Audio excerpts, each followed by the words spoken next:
Hence विल्सफोर्ड का birth Germany के कुंबाक में हुआ था ऑन 22 मार्च 1881। उनके पेरेंट्स थे एना और योहान डेनियल। 3 बच्चों में वो दूसरे थे। उनका आयरन गुड्स के सेलिंग में फैमिली बिजनेस था, पर कुछ साल में उनकी बीमार माँ की डेथ हो गई इन 1982 और 1 साल बाद उनके फादर की भी डेथ हो गई। उनकी माँ के भाई यानी कि उनके अंकल की कस्टडी के अंडर उन्होंने इनका फैमिली बिजनेस सेल करने का डिसाइड करा और इस पैसों से उन्हें अच्छी स्कूल में एडमिशन दिलाया कोल्ड अर्निस्टाइन कोबर्ग इन जर्मनी। दूसरे टाउन में दूसरे बच्चे उसे टीज करते थे उनके रिलीजन की वजह से, पर उन्होंने अपनी स्टडी पे फोकस करा। उन्हें किताबें पढ़ने का बहुत शौक था। मैथ्स में he was very good and उन्होंने फ्रेंच और इंग्लिश लैंग्वेज सीखी। उन्हें पता था कि ट्रैवलिंग करने में लैंग्वेज काफी काम आती है, जो कि उनके करियर में बहुत बड़ा महत्व रखती है। एक दिन उन्होंने जर्मनी की बोर्डिंग स्कूल को छोड़कर जिनीवा स्विट्जरलैंड चले गए और पर्ल एक्सपोर्टिंग कंपनी में जॉब करने लगे। ये कंपनी कुछ क्रिएशन नहीं करती थी बट स्टिल वाज प्रॉफिटेबल। एक दिन उनके दोस्त का जॉब ऑफर का लेटर आता है। कंपनी नेम्ड कूनो कॉटन, जो कि high quality watch making company थी, जो कि लेशो दे फॉर्म बेस्ड थी,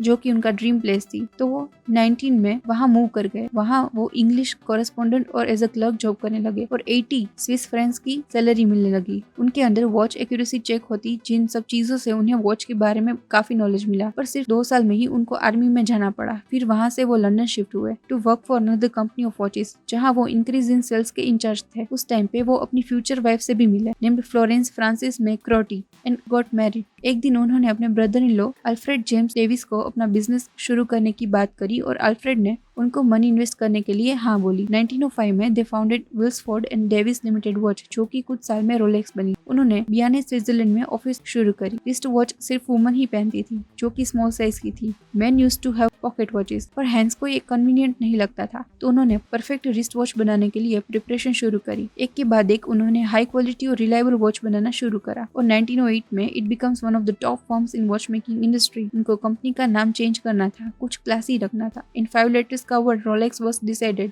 और उसे ट्रेडमार्क करवाते हैं। फर्स्ट वर्ल्ड वॉर के कारण इनका बिजनेस स्लो डाउन होने का खतरा था, बट अपनी वॉच की रिलायबिलिटी की वजह से इट बिकेम फेमस। सोल्जर को रोलेक्स रिस्ट वॉच दी गई। 1914 में 60 पीपल काम करते थे और फिर लंदन में बड़ा ऑफिस शुरू करा, पर ब्रिटिश ने उस टाइम में गुड्स की एक्सपोर्ट करने वाली कंपनीज पर 33% का टैक्स लगाया, तो उन्होंने अपना हेडक्वार्टर्स लंदन से स्विट्जरलैंड शिफ्ट करा। वर्ल्ड वॉर की वजह से लोगों को जर्मन बिल्कुल पसंद नहीं थे, तो उन्होंने अपने नाम, जो कि क्लियरली जर्मन था, उसे विल्सफोर्ड एंड डेविस लिमिटेड से रोलेक्स वॉच कोऑपरेटिव लिमिटेड पर स्विच करा। फिर उन्होंने अपनी 5 स्टार क्राउन वाला लोगो भी ट्रेडमार्क करा। 1919 में उन्होंने अपना ऑफिस जिनीवा में शिफ्ट करा। 1926 में रोलेक्स ने अपना न्यू मॉडल रिलीज करा, Rolex oyster, first waterproof wrist watch in history, but उसे लॉन्च नहीं करा। 1927 में हैंस ने एक लड़की के बारे में सुना कॉल्ड मर्सिडीज ग्लिट्स, जो कि across the English channel swimming का दावा करती थी, अप्रोक्स 20.5 माइल। तो हैंस ने अपॉर्चुनिटी का फायदा उठा के उसे रोलेक्स ऑयस्टर उसके गले में पहनने को बोला। उनका टास्क तो कंप्लीट नहीं हुआ, but oyster came out of the water in perfect condition, जिससे लोग वॉच के लिए क्रेजी हो गए। हैंस ने लंदन डेली न्यूज़पेपर में पब्लिसिटी करवाई और बढ़िया मार्केटिंग की वजह से Rolex was a real success. Second world war के टाइम पे Rolex took a hard hit. Export service बिल्कुल बंद हो गई और उसके दौरान उनकी वाइफ की डेथ हो गई, जिसकी याद में उन्होंने विल्सफोर्ड फाउंडेशन शुरू करा, charity organisation for social cause. Hans ने अपनी डेथ के पहले उन्होंने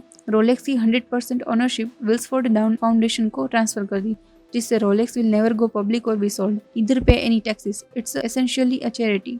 उनकी सक्सेस उनके 1914 के मॉडल से और बढ़ गई, नेम्ड रोलेक्स डेट जस्ट, जो कि डायल पर डेट और मंथ इंडिकेट करती थी। 10 साल के बाद उन्होंने रोलेक्स डे डेट लॉन्च करी, फर्स्ट वाटरप्रूफ सेल्फ फाइंडिंग, जो कि डेट जस्ट के फीचर के साथ एक और फीचर जो कि डे ऑफ द वीक भी शो करती थी। इनकी लेजेंडरी वॉच है Rolex Submariner, introduced in 1953। Hans की डेथ 1960 में हुई। आज Rolex one of the most recognisable watch brand है। हैंस इंडस्ट्री के मोस्ट इन्फ्लुएंशियल मैन में से एक है। So I hope you guys like this case study. Stay tuned for the next one.